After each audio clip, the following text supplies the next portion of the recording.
Am I wrong for asking my girlfriend not to eat so much? I know the title sounds bad, but this is a pretty specific situation, so please hear me out. I, 26 male, have been dating a woman we will call Ashley, 26 female, for about 3 months. Ashley grew up financially well off and relatively privileged and has been a point of friction in our relationship, with her not understanding/grasping the level of poverty I and my family grew up with. It is also relevant to the story that Ashley is a heavier person and is a very vocal advocate for body positivity and will very assertively stand up to anyone fat-shaming herself or others. The other person who is relevant to the story is my grandma, who is 70 years old. My grandma is a wonderful woman, but she is both very proud and very broke. She likes to have us over for dinner and is an excellent cook, but financially, she can't really afford it. She refuses to take any money from me or anyone else and won't let anyone break food, saying it's her responsibility to take care of the family. She also takes offense if you turn down the invitation. About a month ago, we had dinner with her, and Ashley liked the food so much, she went back for a second and a third large portion. This is not done in my family. We all take a single small portion, as the leftovers are what my grandmother has to eat for the week, so Ashley taking more and my grandma didn't have anything to eat for the rest of the week.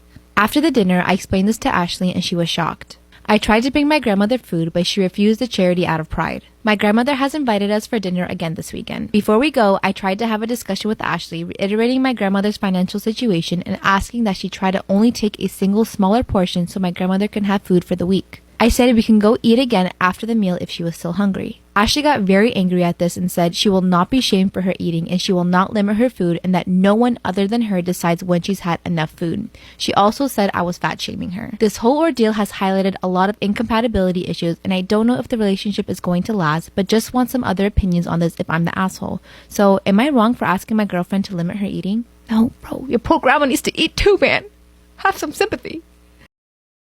Am I wrong for wanting a painting made by my late sister in my house, even though it triggers my husband, who's her widower? I, 34 female, had one sibling who was 25 when she passed. She died in a car crash just 3 months after her wedding. It has now been 12 years since her passing. We were very close and more like best friends and then sisters. My now husband, 38 male, Adam, was a constant presence in my family's lives even after her death, as he would visit my parents regularly and they dote on him very much. 5 years ago, we started getting close and got married 2 years later. My sister used paint as a hobby and had left behind 8 paintings. My parents took 2 for themselves, I took 3, and my parents gave away the rest to her close friends, and they offered Adam to take any he wanted, but he refused. I really liked the 3 paintings and displayed them in my apartment proudly before getting together with Adam, as I felt closer to my sister, but once we became a thing, the paintings seemed to upset him, so I kept them in storage instead. I understand everyone grieves differently, and for Adam, anything associated with her triggers him, and he goes back to that awful day when he found out she was gone. We have no pictures of her at our house or any memento left by her.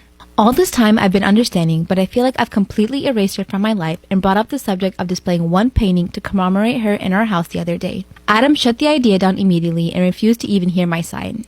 I was hurt by this as I've been considerate to him all these years, but he didn't even think to consider my feelings about the situation. It worsened when I suggested grief counseling together today, which made him even more upset. He wasn't yelling, but he was clearly distraught by me continuing the subject. He said he already went through grief counseling and my insistence is just opening old wounds. I was angry at the time and told him why did he ever consider marrying me when the thought of her makes him this upset and knowing how much she meant to me.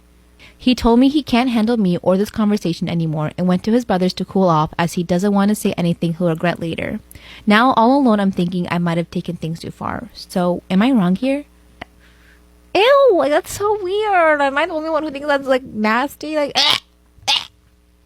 yes, you're wrong. You're wrong. This 50-year-old dude just tried to get with me. Like, literally tried to get with me. And I'm not gonna lie, homie had some game. He had some game, I can't lie. So yesterday, me and my boyfriend went to the bank. And we got there 5 minutes before they closed. And as we're pulling up to the bank, there's this guy who's like 50 years old, covered in tattoos. He has face tats, the whole shebang. This man is Olympian sprinting to the bank. Like, running like a marathon to the bank. Because they close in 5 minutes. So we go to the ATM and he goes to like the actual people to pull out his money. So me and my boyfriend are sitting at the ATM. He's sitting there talking to the people in the bank. And the whole time, this man is literally staring at me. Like, I mean staring. Like, not even trying to hide it. Like, he's literally going... And I get a little freaked out. I'm a little scared. So I lock my door because this guy, he looks a little bit unfriendly. Looks a little bit scared. And he's like 50 years old. I don't look any older than 20. That's disgusting. That's disgusting.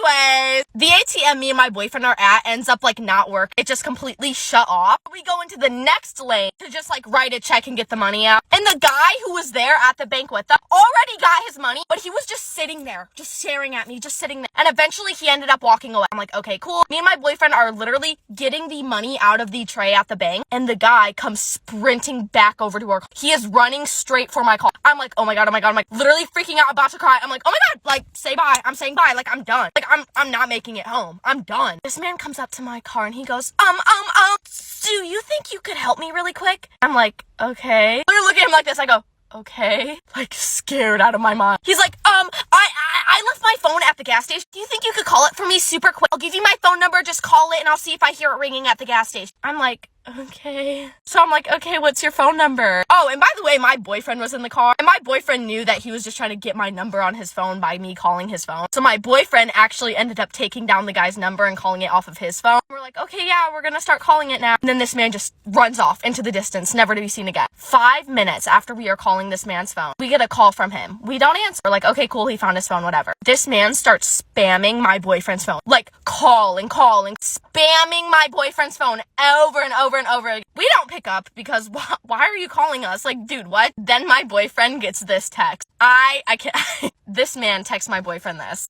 Yo, good looking. Thank you very much for the hand on locating my phone. And it wasn't near where I thought it was. As you called it, I found it on the side of the bottom of my truck's driver's seat. Lie.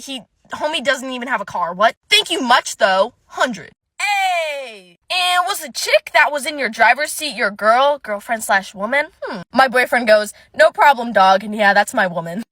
Okay, cool. I was just hoping you'd say she was a sister or a friend, family member or something. With all due respect, she's absolutely gorgeous. Take care of her. She's men. Jesus Christ.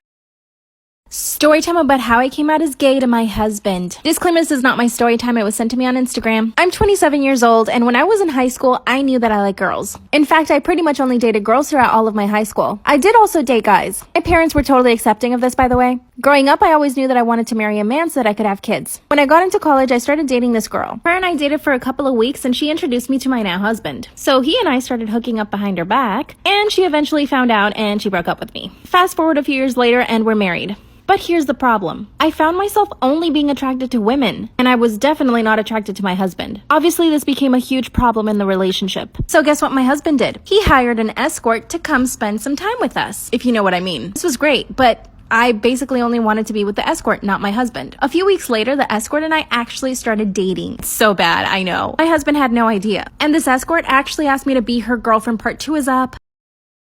Am I wrong for rehoming my cat? So when I was 9, my parents received a 5-year-old cat from our local animal shelter.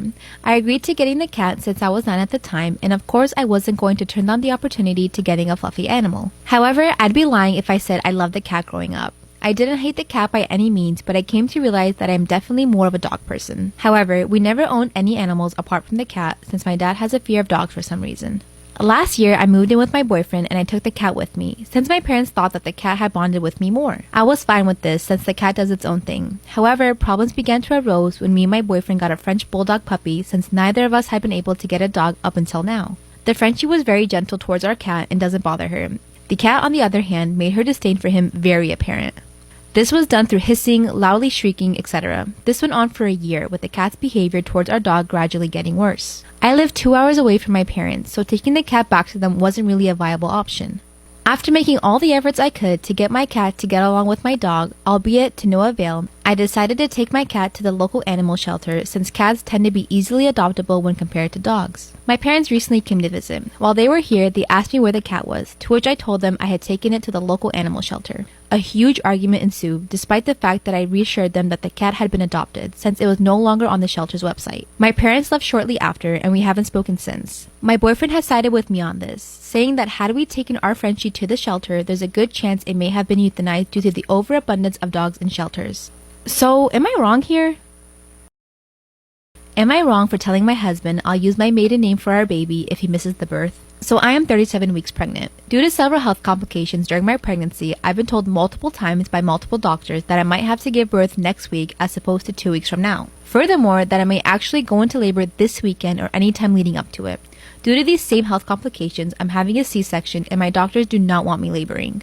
So, should I go into labor, they are most likely pushing me through as an emergency C-section. My husband knows all of this. However, he's holding on to the 2% chance they give him that the baby could last the 2 weeks. His sister is also pregnant, 4 weeks behind me, and her baby shower is this weekend. It will be over an hour away, and that's without traffic. So weeks ago, I declined for both of us because it didn't seem like a good idea. Well, despite having a long conversation, the shower, which is 2 days away, has come up again. It turned into a fight as there are multiple reasons that should I go into labor, it's just a bad situation for him to be that far away. My husband wants to go and support his sister and see his family, and says I'm keeping him on a short leash for something that probably isn't going to happen. I told him maybe he's right and nothing happens, but said should he choose to go and choose to take that risk, that should I go into labor, he would most likely miss the birth or be extremely late. And if he makes that choice, then I would give the baby my last name versus his family name. My husband says I'm being an asshole for keeping him hostage and I'm always planning for worst case, and that my thoughts are going to trigger labor more than anything.